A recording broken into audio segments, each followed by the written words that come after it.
कभी सोचा है कि भारत के जो राज्य हैं उन्हें अपने नाम मिले कैसे? आज हम इसी नक्शे के पीछे छुपी दिलचस्प कहानियों को जानेंगे। तो चलिए शुरू करते हैं। ये वो नाम हैं जो हम रोज सुनते हैं, पढ़ते हैं, पर क्या हम सच में जानते हैं कि इनका असली मतलब क्या है? मतलब महाराष्ट्र या अरुणाचल प्रदेश, इन नामों के पीछे की कहानी क्या है आखिर? देखिए, हर नाम में ना वहाँ का भूगोल, वहाँ का इतिहास और संस्कृति, इन सब की एक मिली-जुली कहानी छिपी होती है। तो आज हम एक ऐसे ही सफर पर निकल रहे हैं। एक-एक करके इन राज्यों के नामों के राज खोलेंगे। और अपनी ये यात्रा हम शुरू कर रहे हैं भारत के खूबसूरत पूर्वोत्तर से। एक ऐसी जगह जहाँ की संस्कृति जितनी रंग बिरंगी है, उतने ही दिलचस्प वहाँ के नाम हैं। तो हम आ गए हैं इस वाइब्रेंट रीजन में। यहाँ हर राज्य की अपनी एक अलग पहचान है और ये पहचान अक्सर उसके नाम में ही दिख जाती है। अच्छा, अब जो बात सबसे मजेदार है वो ये है कि कैसे संस्कृत के बस दो सिंपल से शब्द मिलकर एक पूरी की पूरी तस्वीर बना देते हैं। जैसे अरुण का मतलब हुआ सूरज और अचल का मतलब हुआ पहाड़, तो अरुणाचल प्रदेश बन गया उगते सूरज के पहाड़ों की जमीन। बिल्कुल वैसे ही मेघ मतलब बादल और आलय मतलब घर, तो मेघालय क्या हुआ?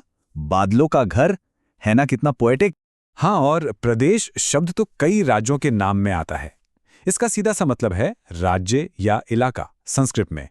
ये एक तरह का क्लू है जो आगे भी दूसरे नामों को समझने में हमारी मदद करेगा। यहाँ पर एक कॉमन पैटर्न भी देखने को मिलता है।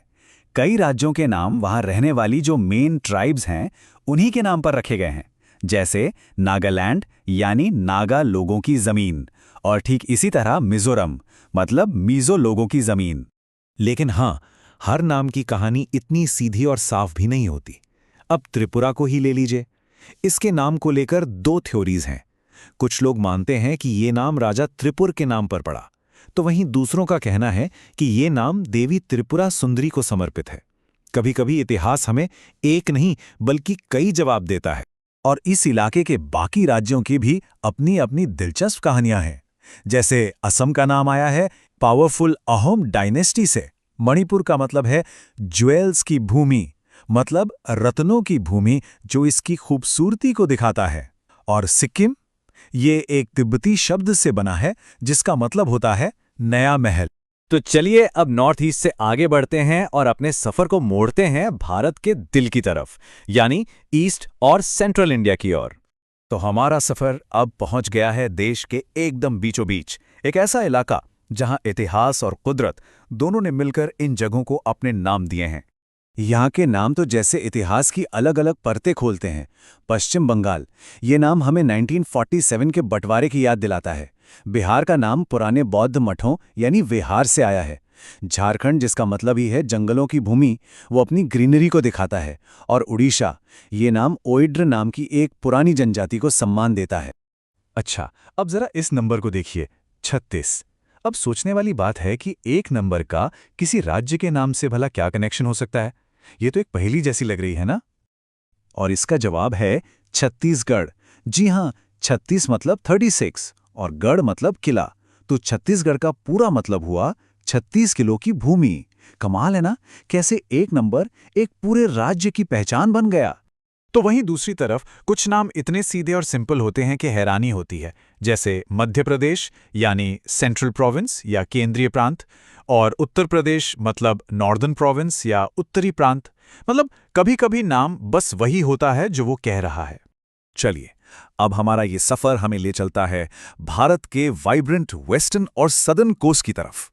एक ऐसी जगह जहां की भाषा और जमीन दोनों मिलकर नामों को एक अलग ही रंग देते हैं। तो हम आ पहुंचे हैं पेनिनसुला के इस धड़कते हुए दिल में, और यकीन मानिए यहाँ की कहानियां भी उतनी ही रंगीन हैं।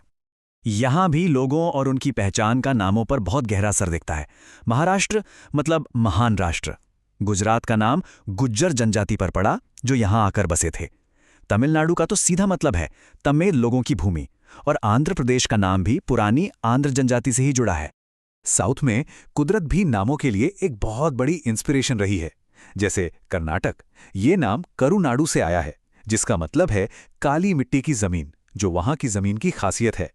और केरल, इसका नाम केर यानी नारियल के पेड़ से निकला है, इसीलिए इसे नारियल के पेड़ों की भूमि भी कहते हैं। और अब हम अपने सफर के आखिरी पड़ाव पर आ पहुंचे हैं। चलिए चलते हैं भारत के ताज की ओर, उत्तर में हिमालय के इलाकों में। ये वो इलाका है जहां नदियां, राजा महाराजा और यहां तक कि देवता सब ने मिलकर नामों की कहानियों को गढ़ा है। यहाँ के नामों में बड़े पावरफुल मीनिंग छिपे हैं।